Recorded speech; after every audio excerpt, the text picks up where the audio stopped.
you ready? The Kornelia Stephanie Show. Wake up to love, your call to action. Join Kornelia as she empowers others to live heaven on earth. Kornelia teaches listeners how to be the authority over yourself, embracing your inner guru. Feel yourself uplifted into limitless expansion, integrating ease and grace in a changing world. This show will cover topics such as unconditional love, your physical body, how to be in extraordinary relationships, create financial and emotional wealth, embracing entrepreneurship in the new earth. Hello, everyone. Welcome to the Kornelia Stephanie Show. It's an honor and a pleasure to be with you again at such a wonderful time on planet Earth when we are changing by the speed of light. And it is with the power of stories that we heal.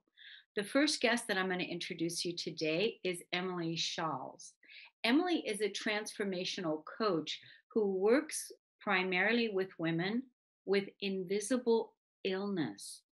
A former attorney, professional actor, and founder, CEO, Emily went from suicidal and on 25 pills a day by the time she was 30 to a thriving in her body, mind, and spirit. She utilizes hermetic and universal laws, as well as practical health and wellness knowledge to help those who are sick of the struggle and want to design a dream life that honors their body and experience. Emily lives in Encinitas, California. She's obsessed with dogs and Schitt's Creek. Oh, yeah. Couldn't wait to say that one. So welcome to the show today, Emily. Thank you so much for having me. Wow, you and I have a lot in common. Yes. We do. Well, first of all, I can relate to the suicide ideation. Yep. And I struggle with suicide from the time I was a young girl to about like 20 something years ago when I transcended that. So I can relate to that. But I was very impressed with your work where you were talking about that you primarily work with women with invisible illness. Yes. That's what I want to talk today about to you. Absolutely. So, well, I mean, what I clarify as invisible illness or how I describe it is anything that's like a chronic mental or physical condition where you've heard the phrase like, oh, but you look good. And so I think a lot of people can relate to that where you, from the outside, no one can really tell that you're struggling, but it might be in a minute to minute, second to second struggle to get through the day each day due to pain. And I shied away from talking about it and working with people because of my beliefs. I'm very into law of attraction. I believe our thoughts create our reality. I didn't want to be talking about pain all the time. But recently I lost two dear friends to suicide due to chronic pain issues. And it just lit me up inside and woke me up to the fact that I, due to my background, have a unique way of relating to and speaking to and empathizing with these women and how I want to help them because these women are just, they're so amazing. They have so much to give. And if the struggles I've had in my own journey can help anyone get through theirs, then it makes it all worth it. So it really became a passion of mine. And I honestly am just thrilled every day I get to do what I do. I love that you are so clear with invisible illness. Right away you are addressing the pain point. Right away you're calling it out. Right away you're calling what it is that you are focusing on to help women overcome. Yes. Because there are a lot, like you said, a lot of women. I want to say to you my condolences to your loss. Thank you so much. That is so hard to be with and deal with when as a suicide transformer myself, I know that we really don't want to kill ourselves. No. What it is we want to do is we want to kill the pain. Exactly. And so I honor their choice. I'm not going to get up here and judge. Like I'm truly grateful that they are not in pain anymore, but I also wish that there would have been a way for them to release that resistance while they were still here, because they just were incredible people who had so much to give. So that was just an inspiration for me to really work with these women who I know so well, because I am one of them. I'm not completely pain free. So these working with these women have really forced me to practice what I preach and to really go deeper into my own spiritual journey and get really clear on my beliefs. And for that, it has been just such a blessing. Like, I would pay to be able to do this. This is like, Yeah, yeah. this is like really this, Yeah, I first, really, or you would do it for free. You're doing absolutely. it, because you're doing it, you're living it. Exactly. You're And living. so that was such a wonderful transformation in my own life, that really gave me a lot of meaning and knowing behind my purpose, behind my struggles. Yeah. Um, so 25 pills. There's a couple things I want to bring up. 25 pills, and I also want to bring up the hermetic laws, the Yes. universal laws. I want to bring that up too. But a lot of people are now guided deeply, deeply, deeply to their spiritual path. Yes. We've been working on this for a long time to really bring the spiritual back into the physical. Yep. And now, and it's done through each person, uh, Exactly. as you know. So then that's also wonderful good works that you're doing, that Thank you. helping people bring back the spirituality in their life and connecting them to that essence. Yes. uh, so but tell us about the 25 pills. Like, are you? I still take a whole bunch of supplements, but I am off all of my, meds. Um, I do a more holistic, natural approach. I'm not opposed to any, medication. I think God is in the pill, God is in the scalpel. Like, I want people to find healing in what way feels best to them. And in the beginning, especially if you're really struggling, you might need some intervention. But my goal and how I work with people is to not only through like little, tweaks to diet and lifestyle and sleep and all of that stuff, but also to our thoughts, our beliefs, our mental patterns, our shadow side, start to get some relief so that we reclaim some of our energy.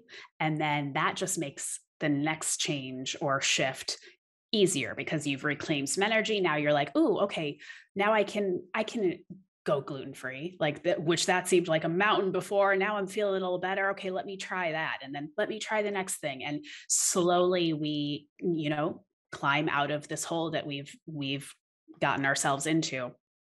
And that's why I call I do a free retreat for people every couple months, and I call it the Shift Yourself Retreat, because it's based on small shifts. You're not going to heal overnight from an illness that took you 25 years to develop. But also you have to do it yourself. There is no white knight coming to rescue you. It is really, like you said, taking the step on that spiritual path and doing the work for yourself. And that's what I love guiding people through. Yeah. And do you want to talk to us a little bit about the universal laws, what you're using? Sure. Yeah. I mean, it's Hermetic principles are super simple. They're the base of every major religion. There are things like the principle of rhythm or the principle of masculine and feminine. It's things that we see in nature. And I think as human beings, we've kind of removed ourselves from nature in a way. It's like, oh, there's nature. And then we're over here in our city. And it's like, no, we're all made up of the same stuff. So, we can't continually push this 80-hour a week 24/7 consumer lifestyle. It's not sustainable, it's not natural, and it's getting us sick. And so the group coaching program that I created is called the Canary Club. And I named it because I believe women with invisible illness were the canaries in the coal mine. We're the ones who, maybe our bodies are a little more sensitive than the average bear, but we're kind of saying, hey, the way we're running things is not healthy. And maybe you're not feeling sick, but like it's not really healthy for you either. Like, how can we redefine what it means to be alive so that we can all thrive and be more kind of in that natural flow? Yes. Returning back to nature, returning back to our true nature. And when we fully accept responsibility of that part, we recognize and remember that we are a force of nature. Absolutely. Oh my God. The moment where people like realize that or remember that, that's why I do what I do. Like to be a part of that experience in someone's life is just, there's nothing better, in my opinion. What are Or- you thinking about? How are you feeling? Just very quickly, because we've just got a couple minutes left. Sure. How are you feeling about 2022? Uh, I'm, how are yeah, in the global sense, I'm really excited about it. I mean, hell, it's 222. So I love repeated numbers. So even that just like makes me happy. But I feel like the last 2 years have been so explosive in so many ways and so eye-opening that I really think it has started this trend of returning to our natural self, our true nature. And so I'm very optimistic. I truly am excited for 2022 and all the people, that I get to meet and help and serve. And I I'm just a true optimist. So Yeah. that's You're Sagittarius, by the way. I'm sorry. What's your astrological sign? Scorpio sun. Oh, Scorpio sun. Scorpio Okay. sun, Libra moon, and Virgo rising. Oh, wow. Yeah. Virgo rising. That's But fabulous. I will tell you one thing. I was voted most pessimistic in 8th grade for the yearbook. So I tell people like optimism, it's a skill. You can learn it. Yeah, and basically I was going to say, since you said that, since you used to be pessimistic and that used to be your way of living, until you investigated all your limiting beliefs and realized that that pessimism stemmed from those negative limiting beliefs, and you Exactly. changed those, and now you help others change them as well. Let's send everybody to your website and look you up where you are on Yes. social media. So my website is emilyshaules.com, EmilYShaules, emilyshaules.com, or I'm on Instagram at shift.yourself. You need to be on the Shift podcast too, by the way. Absolutely. You need to be in our app as well too. So Ashley and you will have to set up a time for Done. us in the future to connect again. There's a lot that we're doing together, and you would be such a fabulous. I would absolutely love that. Thank you. So yes, and everyone, we're going to take a break on the Cornelia Stephanie show, and we'll be right back. Emily Shaw, thank you so much.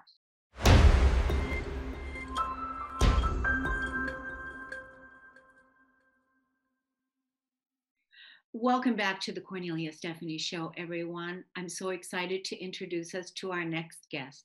Dr. Bob Saul has been guiding the physical, behavioral, and mental care of children for over 40 years.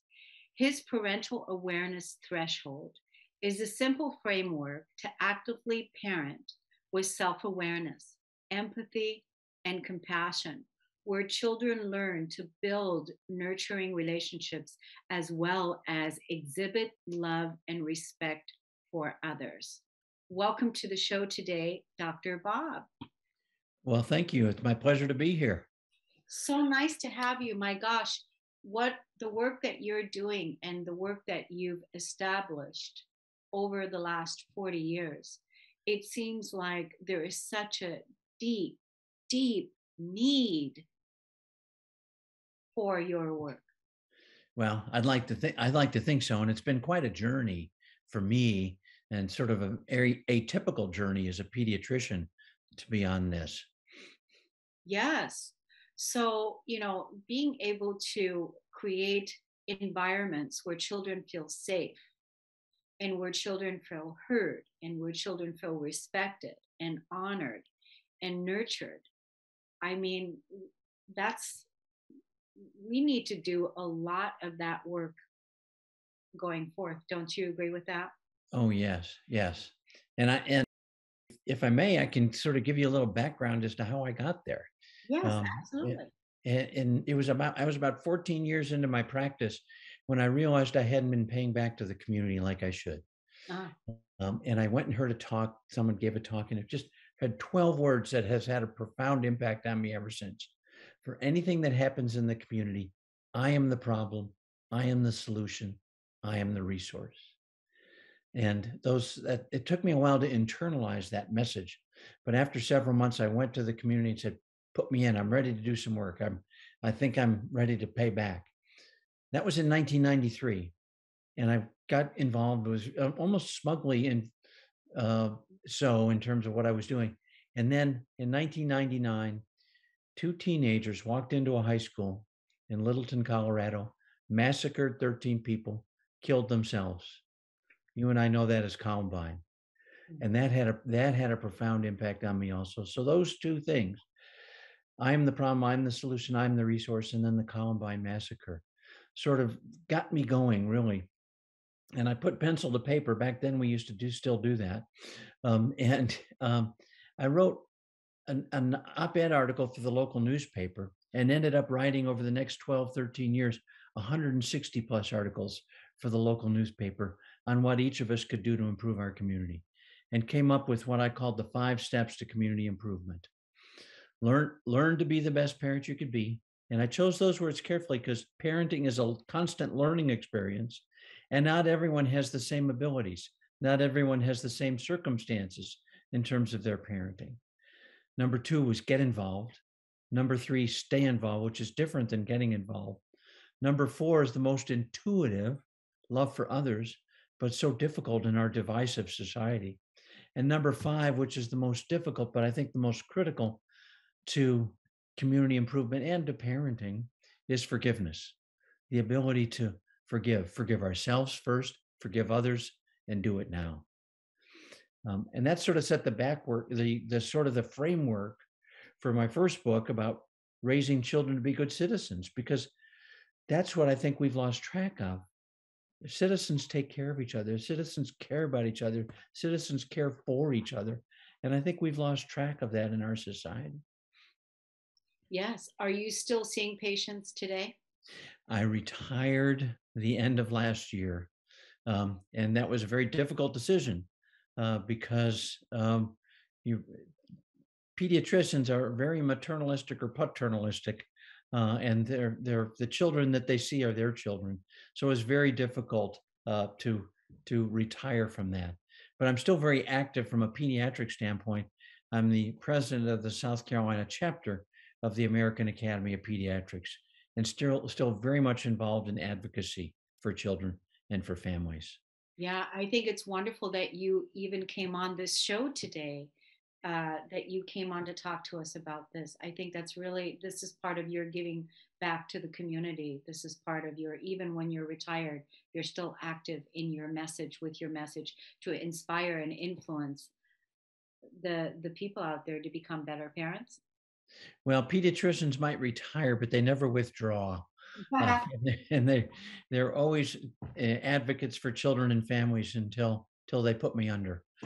Yeah, yeah, it's part of you. I actually wrote down what it is that you said. I'm going to listen to it again later, just because I meet a lot of people, and I really feel like these are the foundations of what it is that we can do in community and help create, you know, better families in our future.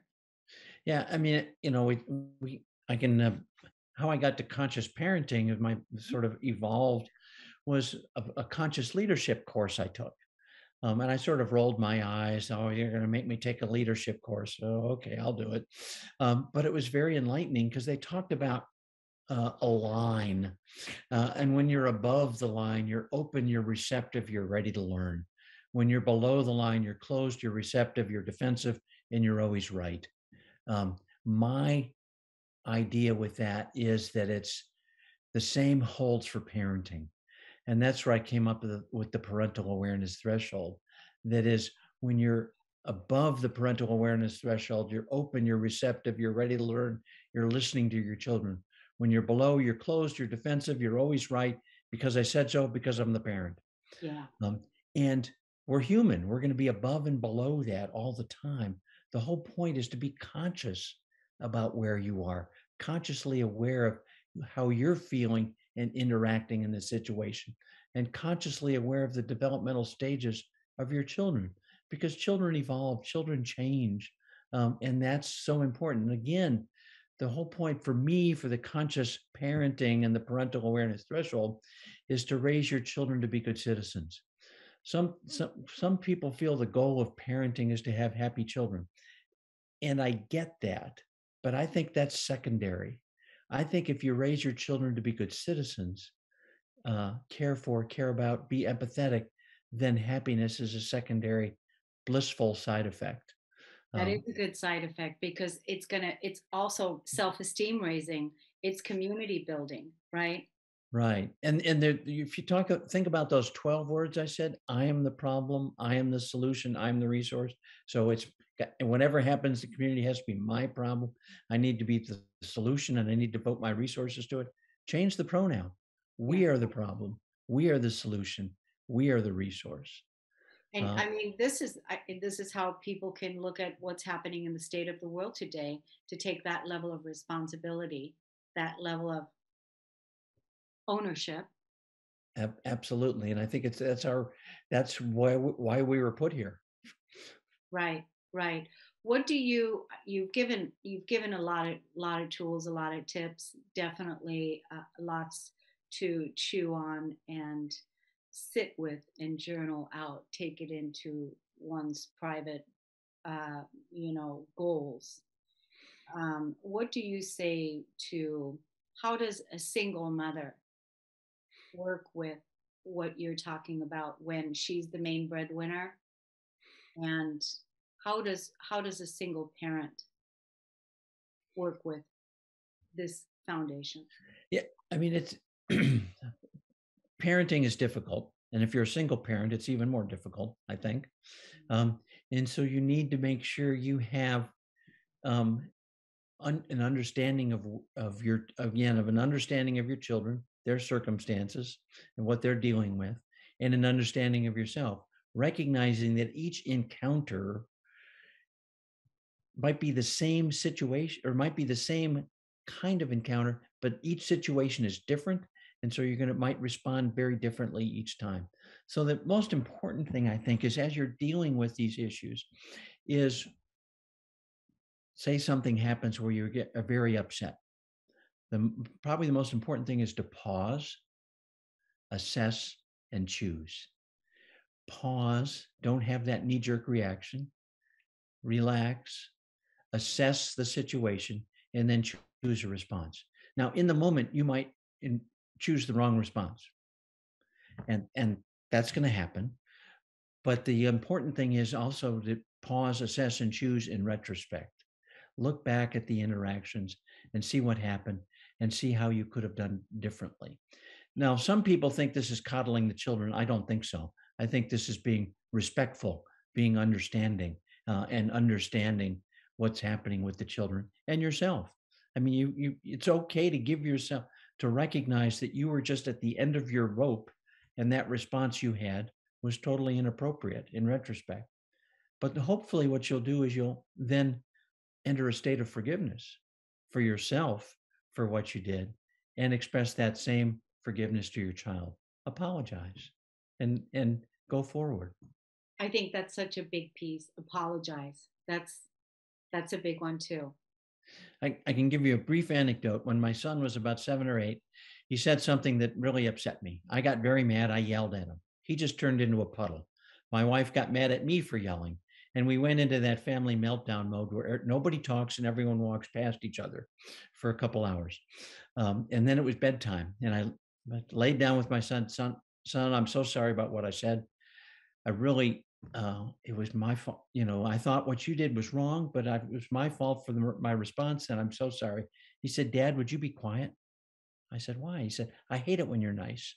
And so I don't say that to pat myself on the back, but I say that to the whole point of pausing, assessing, and choosing can be so important going forward.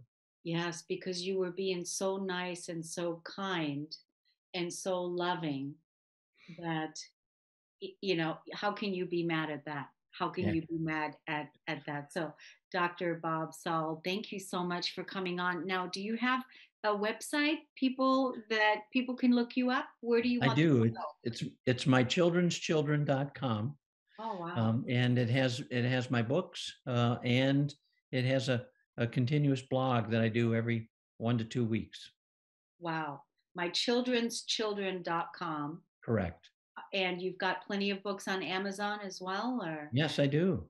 Good, good. Waiting for someone to hit purchase. Oh, good. Okay. Well, now is the time. There isn't a greater time than that. And then also your blog. But thank you so much for coming on and for giving us so much of your wisdom and the softness and the love that I just feel coming from you. It's been an honor and a pleasure. Thank you so Thank much. you. Likewise. Thank you. Thank you, everyone. We're going to take a break and we'll be right back on the Kornelia Stephanie Show. Hey, everyone. Come check out this new app I'm featured in. You're going to look for KS Media Group app in the App Store. Download it, launch and create your free account, get the free ebook. You're going to find me under directories. Click on resources of the world's best influencers. Find me at the top of the list and take advantage of evolving your daily practice, cultivating deep inner peace, growing in love with my YouTube channels, and all the ways that you can connect with me now on social media and other ways as well. There's also a long list of live podcasts there that are listed under the directories to help you to live your best life now. Go and hurry, get the KS Media app, go to the App Store and download it now. Welcome back, everyone, to the Kornelia Stephanie Show. I just feel so warm and so loving after our last guest added so much value and so many golden nuggets to how we should treat each other, again, with love and kindness. And it starts with our children. So I really appreciated that conversation. Now, let me introduce you to our next guest. Sue Moore is a health and mindset coach, speaker, writer, and founder of Inside Out International. Sue was diagnosed with MS in October of 2014. When it was discovered, she had 8 lesions on her brain and was numb down the right-hand side of her body. During the next 9 months, she was able to reverse it. Hello. Through no medical intervention, just through diet, meditation, internal belief, which I'm sure we're going to find out is a big part of it, exercise and kinesiology. She defied the odds and completed her first marathon, unbelievable, at Gold Coast in July of 2015. Through her work, Sue inspires, empowers, and educates people to heal themselves from the inside out, follow their heart, and live their dream life, no matter where they're starting from. Sue believes it's possible to turn your challenges into your biggest victories. Now that the healer has healed thyself, welcome to the show. Oh, beautiful. Thank you, Cornelia. What an awesome introduction. Thank you so much. It's a pleasure to be here and be with all your listeners. Oh my gosh, I can't, what you're talking about, how you completely healed yourself, how you reversed the diagnosis. That is so inspirational. Do you want to touch on that? And because now you're helping people that have illnesses, that have life challenging situations. Yeah, absolutely. Thank you. So I take you back to how that happened. I mean, anyone here who either has had a chronic lifestyle disease or diagnosis, or knows somebody who has, knows that it's a life-changing moment. And I went through a lot of victimhood, the grief when that happened. I felt my whole life as I knew it. I was basically 2 weeks out from, I was training for a Melbourne marathon. So I was 2 weeks out from that race and I was the fittest I'd ever been. So receiving the diagnosis just to me didn't make sense. And I remember my neurologist, he said, Sue, because of the 8 lesions on your brain, we're diagnosing MS. And it is incurable. It's an autoimmune disease. However, there are drugs on the market that might help stop symptoms and might help prevent future attacks. But then he also said they might not, because it's an unknown quantity. And I thought, after I remember taking the pamphlets home, Cornelia, and I thought, hang on a minute, something that might work, something that might not work. And then I looked at the whole list of side effects of these drugs. To me, it just made no sense. And that was a choice that I made. My internal belief, and as you said in the introduction, mindset was a massive part of it. And I not for one second believed of the identity of having the disease. So you hear a lot of people say the story of I am A, and then fill in the blank, or I have A, fill in the blank of the disease. I didn't identify with that. And I think that was a massive part of my healing, by believing internally so strongly that innate intelligence that created us, that created the disease, I could also uncreate the disease. I just had to find that missing part and that missing solution for me. So that's what I help my clients with now. Yeah. I think that's brilliant, the way that you talked about it now, how you when you left there, you were looking at it, it could work or it couldn't work. So you had both. And then you chose which way to go. You chose, and then everything by that choice then aligned itself to support you, right? With that Absolutely. choice that you made. So did the lesions in the brain get healed? Yeah, 100%. So within the 9 months, I went back to the neurologist. And another part of that journey was through the meditations. I was, I laugh, I giggle, because I'm probably the worst meditator at the beginning. I just couldn't keep still. Like my mum always used to say, Sue, you're always on the go. Fitting 48 hours into 24. So the thought of sitting in a lotus position, with no thoughts coming in or out, I thought, good grief, this is going to be really, really hard. However, I persisted with it. And in the practice, morning and evening, I visualized so strongly the scene of going into the neurologist office and seeing before the MRI scan with 8 lesions and after with none. And I went into that scene of visualization with the intention, and so grateful that that actually happened, and imagining so colorful that scene, that when that actually happened 9 months later, it was almost as if the film, the sliding doors moment, when you actually walk into a scene that you've actually been in so many times. And that is the power of visualization. That's another technique that I encourage your listeners to use, not only for their healing journey, but for anything. Actors have used it. Jim Carrey has used it in his acting. Athletes have used it. It's mental rehearsal. Visualization is a really, really powerful skill, because our brain doesn't know the difference between an actual event or an imagined event. To a brain, it's reality. So keep having those powerful positive images, especially in today's world. So it's really critical now more than ever. Yeah. Well, I think it leads me right back to the profound moment when you were going, it works, or it could work or it couldn't work. It's that same thing. It's that, okay, here you have the legions, and now you were meditating that you didn't. It's that. And then you were spending time in your quiet and meditation and visualization. Were you a meditator or a believer in natural healing beforehand? Absolutely. I'd always seen or amazed at other people's examples of have a tumor and then it disappeared. And then I went down the rabbit hole of Dr. Google, when you're searching online.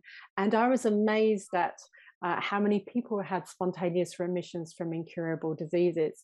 And there's actually a study done by the Institute of Notic Sciences that has catalogued thousands of people around the world who have had spontaneous remissions from diseases, other autoimmune diseases, a whole list of cancers. And when I was in that research stage early on, I was almost stacking evidence of other people who had done it. And it was almost like Roger Bannister with a 4-minute mile. I remember, as a runner, I really identify with that story because people around him were saying, it can't be done. You can't break the 4-minute mile. But he had the courage and the conviction and the belief. And he, created the impossible in that time. And now people are just getting faster and faster. So I think your program and sharing stories of hope with people around the world, I think is so positive and empowering right now that it gives other people the opportunity to sort of say, oh wow, if they can do it, then I can too. Sue's just a normal person living in Australia, granted, but and that's what I found inspiring for me when I was in that moment. So that's why I thank you for the opportunity to share my story in the hope that it will help other people on their healing journey or whatever they want to create in their life, and to live people's full potential. That's what I'm all about now. Yeah. And I think that's beautiful. It's very inspiring. I was just working with a client this morning that is struggling with some health issues. Now, what I'm going to do, just, listening to you, inspiring here with what you talked about, I'm going to send this clip and I'm going to say, listen to that story, add that to your daily practice, to your health prevention, to your health care.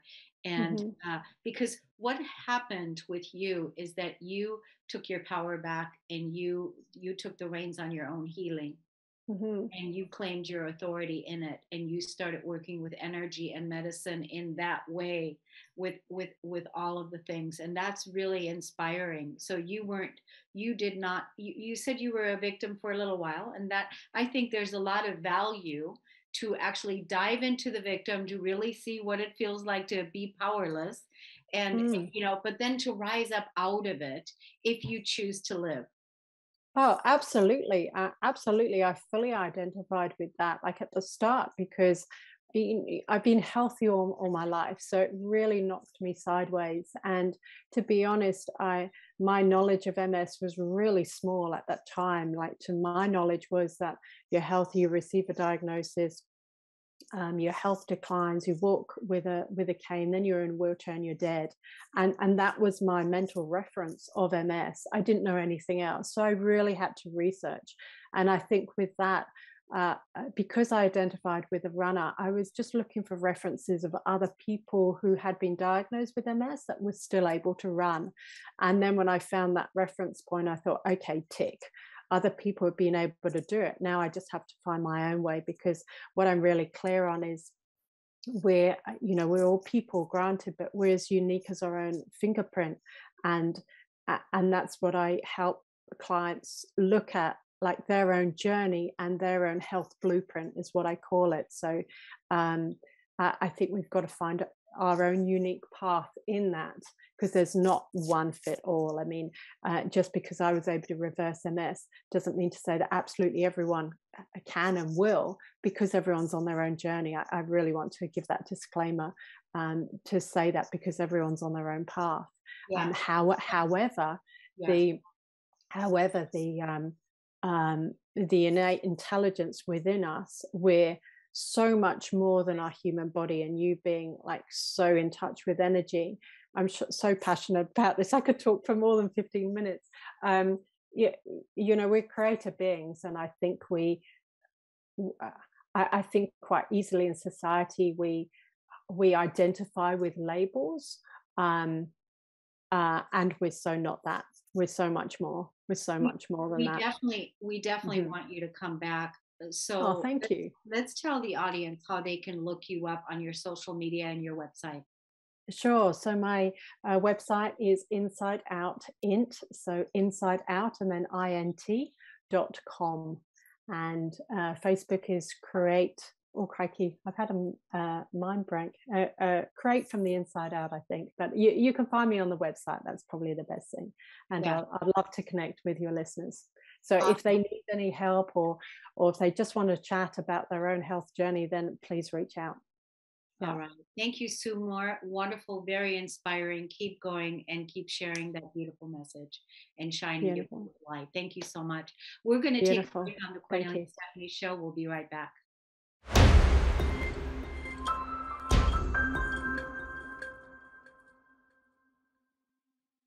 Welcome back to the Cornelia Stephanie Show. I want to introduce you to my next guest. And so here's the story. Candice Smiley, this is what she said. 20 years ago, she survived sexual assault from her boyfriend. 13 years ago, she decided not to kill herself. 10 years ago, she was left with $350K worth of bad debt. 8 years ago, she went into consumer proposal to fix that. 6 years ago, she welcomed her beautiful daughter into the world. 4 years ago, she left her marriage to fall in love with herself. 2 years ago, she allowed herself to heal and reconnect with her feminine and rebuild her life as she moved into her own tiny home and found her lifetime love. And then this year, she started her podcast and welcomed her second baby, Earthside. There's so much more to say, but I'm going to bring you right on, Candice. Welcome to the show. Well, thank you so much for having me. I'm so excited to be here. My gosh, that's quite a story. To be honest, it took me a long time to be able to figure out how to write it in a way that would communicate, right, sort of the progression that, things didn't start off great, but they've improved significantly. I mean, because here's the thing, if you're going out on stage and you were to walk up to the mic and you were to say, what was that first opening line? Yes. What was that? 20 years ago, that Yeah. alone, 20 years ago, I survived a sexual assault. That right away would have someone's attention. And then, Yes. and 13 years ago, I decided not to kill myself. Yeah. That's right.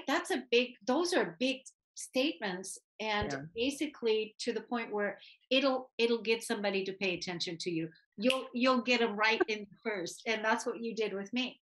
Awesome. Well, thank you. I mean, I wanted to have an impact because I tell you, when I was going through each of those situations, I was certainly hungry for the silver lining because I figured I would just be mad about what I had to go through if I couldn't find something good to come up from it. Yeah. So now you've got two girls. You're in love with yourself. I am. You've got two girls. You're in love with life. Are you still in a tiny home now? I am. Yes, I actually divide my time now between two homes, the one I share with my partner and my tiny home, which is lovely. And I mean, it's part of the freedom lifestyle that I've embraced, so I can go where I need to be. So the tiny home, I love that idea. A lot of people are loving that idea too, because you have so much freedom. You're not consumed by stuff. No. So are you out in nature a lot? Is that? Very much. Yeah. Travel is still significant for me, both for me and my children. And even the home that I share with my partner, it's still small compared to the rest of the world. And it was quite fun when he and I met, and he's like, well, I apologize for the house. And I said, no, you should see what I live in. This is only a couple hundred square feet bigger, and this is perfect. So we actually really enjoy keeping sort of the living space small, because we found that our world's quite expansive because we do, right? There's less things to worry about. And we have the freedom to come and go as we please, which is huge. Yeah. So the other thing that really stood out to me is $350,000 in debt. Yes. So people can relate to that. I mean, the whole country, everything is built on debt. It's all, debt related, which, had us, going into a consumer society, right? And so now you got out of that. And so how free do you feel? Incredibly free. And, it was challenging because this individual left me and the country actually holding the bag on a number of debts. So it was pretty messy, to be completely honest with you. But I got an education, and that's something my dad told me as the situation was happening. He says, well, Cass, education always costs money. Your education just costs about $350K. Yeah. And so that's how I approached it, to be honest. What can I learn? What can I share? And how can I move through this? And I mean, I really do believe that energy is neither created nor destroyed. So I figured, if I was now $350,000 in debt, at some point, it'd be really nice if that swung the other way. And so who did I need to become so that, I would never find myself in this situation again? That's such a powerful statement what you just said right there. If you're, living in poverty, or, you're in debt, what about to come Mhm. to the other side of that, and really, who do I need to become? Yeah, And so now you're working with women. Do you work? I am. Yes. Yeah. Do you And I mean, tell for us a me, little about? Mhm. for sure. No, I see myself more as a catalyst because I've never been afraid to engage in these conversations. And I often say I'm slightly irreverent when we're going to talk about things that some people might be triggered by, not because I want someone to be triggered, but because I think we kind of go on autopilot or we find ourselves stuck. And I'm fascinated with the meaning of words. Because I think we create our world with our word. And first, how we speak to ourselves, right? That's the whole idea around my podcast is we got to trust ourselves. I didn't trust myself. I didn't listen to the niggle that said, this guy's bad news. Don't do this. Don't try that. And sometimes, and most of the time, I ignored it. And then you got to tell yourself the truth of that, because once you can acknowledge where you are, who you are, and where you want to go, where you want to be, then you can move into solution.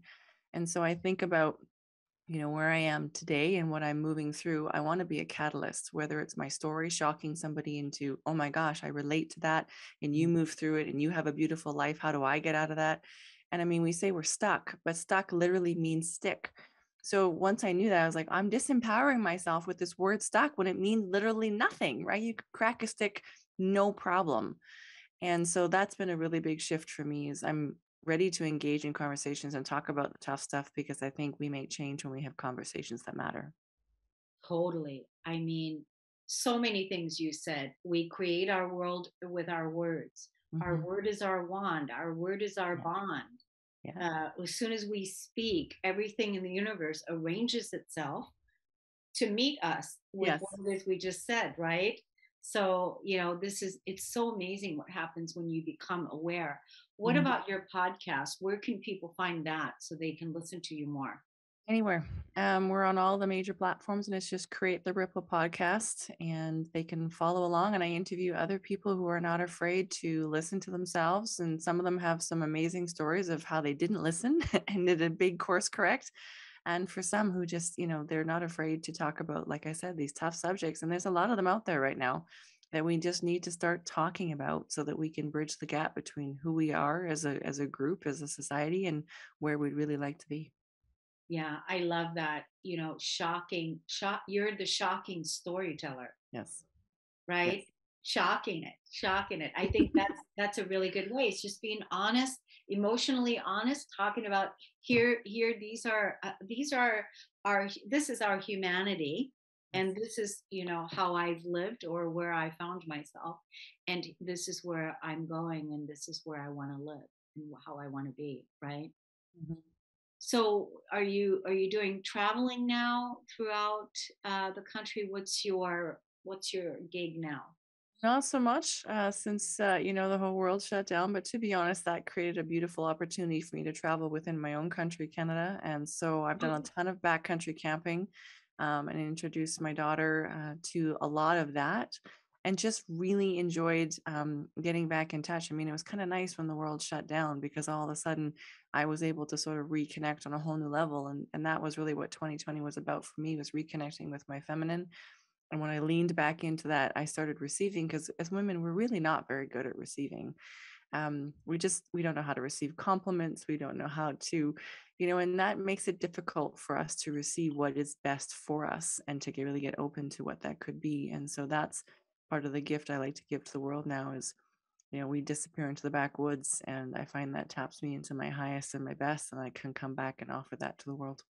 Yeah, that's so beautiful because again, being in our feminine is being in our a magnetic energy, Hmm. and we're able to receive, and we're able to receive, and we're able to give from that infinite overflow that really supports us in Yes. such a nurturing way, Yeah. right? Yeah. So how do people find you on your website, social media? Where can people look you up? Well, once you find me somewhere, then everything connects to the others. So CandiceSmiley.com is the website, and everything links from there. Of course, I'm on Instagram at Candice Creation, or they can find it on the podcast as well, which is just the Create the Ripple podcast. So again, once you find me one place, everything else kind of links together, and people can find where they fit within their niche in my tribe. Great. Now, are you working with women in specific right now? Do you have like programs that you're offering, or are you doing one-on-one coaching, or how are you doing that? Most of the time, it's about the catalytic conversations that I have on the podcast. I do have a book coming out, a couple actually in 2022, but I'm going to be starting off talking about how I arranged my vision, right? So sort of beyond the vision board. That's actually what I'm calling it, beyond the vision board. Because there was a time in my life when it was really hard to, go to a magazine and cut out pictures because that life seemed so far away, especially financially. And so there was a way that I rearranged it of I'd like to be this girl in 10 years. I'd like to be here in 5 years, really acknowledging where I was and the work it would take to get where I wanted to go, as well as I was recognizing that I had the courage and the capacity and the ability to get there. And so I'm putting that into a very simple book so that people who might find themselves in a I'd like to be here space, that they can then do the same process. Yeah. And keeping it simple, keeping us connected to nature. Yes. This is where I'd like to be. And you know what I really like by what you said is, I'd like to be here in 2 years. I'd like to be here in 5 years. I like that very much, because I find that a lot of people either don't dream at all and forget about their dream, or they don't realize it's possible because they want it now. Yes. Again, it's like, putting that pressure right now. It's like, no, it's a process, right? Getting there. It's going to take a little while. Yes. And if it gets here sooner, then that's fine. So, but Candice, what a pleasure you are to talk to. Definitely want to talk to you about further opportunities. We have created the Kornelia Stephanie Media Group app, and where we feature the world's leading best influencers. So you, the audience, go get the app from your app store right now. Download it, KS Media Group app, create your free account, and you'll get a free ebook. And then go to the directories part and go answer the universal question. Every week, we invite the public to co-create the new with us. We put out our new universal question, and there's a journal, and it's a private journal that only you can see. So go download the app, come join us as we're co-creating our new earth together with you. Candice Smiley, thank you so much for being here. It's an honor and a pleasure to be with you. Talk to you soon, everybody. Thanks for listening and tuning in. We'll see you again soon. You've been listening to the Kornelia Stephanie Show, Wake Up to Love, your call to action. Tune in each week on Transformation Talk Radio. Kornelia's joy is to engage others in practical ways, showing us how to live in the new earth in harmony with our true nature. For more information on Kornelia and her extraordinary work, or to listen to past shows, go to her website at korneliastephanie.com.